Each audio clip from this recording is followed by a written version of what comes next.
warahmatullahi wabarakatuh.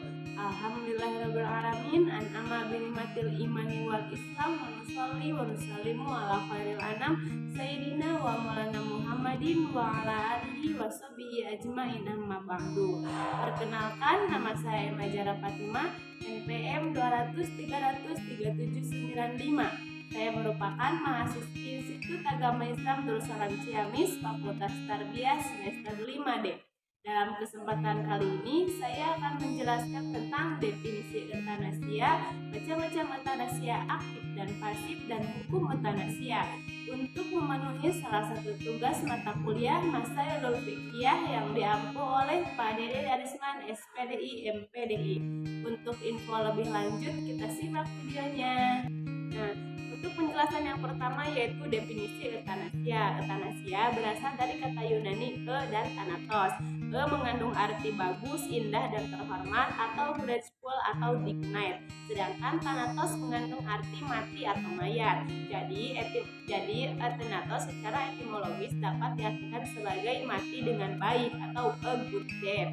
Nah, seorang penulis Romawi yang bernama Suetonius menyatakan bahwa euthanasia adalah mati cepat tanpa derita. Sejak abad 19, seorang Romawi ini menyatakan bahwa euthanasia itu sebagai penghindaran rasa sakit dan peringanan ketika seseorang sedang menghadapi kematian dengan pertolongan dokter. Untuk poin yang kedua yaitu macam-macam euthanasia. Euthanasia terbagi menjadi dua, satu euthanasia aktif, dua euthanasia pasif. Untuk euthanasia aktif adalah tindakan seorang dokter mempercepat kematian pasien dengan memberikan suntikan kepada tubuh pasien. Nah, suntikan tersebut diberikan ketika pasien mengalami sakit parah yang luar biasa atau telah mencapai stadium akhir. Nah, sehingga pasien sering kali pingsan. Nah, tim medis memperhitungkannya pasien tersebut tidak dapat disembuhkan lagi atau tidak bertahan lama. Adapun satu contoh, ketika seorang pasien mengalami sakit atau kanker ganas yang luar biasa, nah, seorang dokter meyakinkan bahwa hal tersebut sudah tidak dapat diselamatkan lagi dan dokter meyakinkan bahwa pasien tersebut akan meninggal dunia. Tetapi seorang dokter memberikannya obat dengan takaran tinggi atau overdosis yang sekiranya dapat menghilangkan rasa sakitnya tetapi menghentikan pernapasannya sekaligus. Nah, itu pengertian dari euthanasia aktif. Untuk poin yang kedua yaitu pengertian euthanasia pasif. Euthanasia pasif adalah tindakan seorang dokter menghentikan pengobatan pasien yang menderita sakit keras yang menurut medis sudah tidak dapat diselamatkan lagi. Nah, penghentian pengobatan ini merupakan salah satu mempercepat kematian pasien dengan alasan yang lazim yang dikemukakan oleh dokter karena keadaan ekonomi beliau terbatas. Sedangkan dana pengobatan yang dibutuhkan itu sangat tinggi. Adapun satu contoh, ketika seseorang menderita terserang penyakit paru-paru, yang mana jika tidak diobati akan mempercepat kematiannya. Tetapi dalam kondisi demikian, seorang dokter menghentikan pengobatannya. Nah, itu berarti mempercepat kematian pasien dalam kematiannya.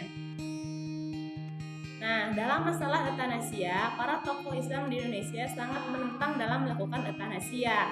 Nah, dari sekian banyaknya ulama yang menentang, ada satu ulama yang memperbolehkan melakukan euthanasia, yaitu Ibrahim Hussein. Menurut pendapatnya, euthanasia ini adalah merupakan penderitaan penyakit yang menular yang sudah tidak dapat disembuhkan lagi. Nah, pendapat beliau ini bersandar kepada kaidah-kaidah usul fikih yaitu al-irtifaqu al-khofi, artinya melakukan yang teringan dari dua madarat. Karena naluri terkuat pada diri manusia adalah mempertahankan kehidupannya. Nah, ini juga merupakan salah satu tugas seorang dokter, yang mana menurut etika kedokteran, seorang dokter tidak boleh melakukan menggugurkan kandungan atau abortus provokatus. Dan yang kedua, mengakhiri kehidupan seorang pasien yang menurut ilmu dan pengetahuannya sudah tidak dapat disembuhkan lagi.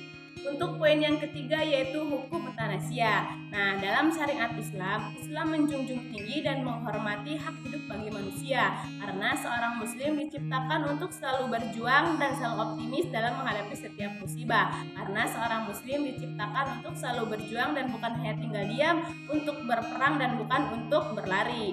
Nah, dalam kitab suci Al-Quran banyak ayat-ayat yang menjelaskan tentang hukum euthanasia dan bukan mengancamnya dengan hukuman.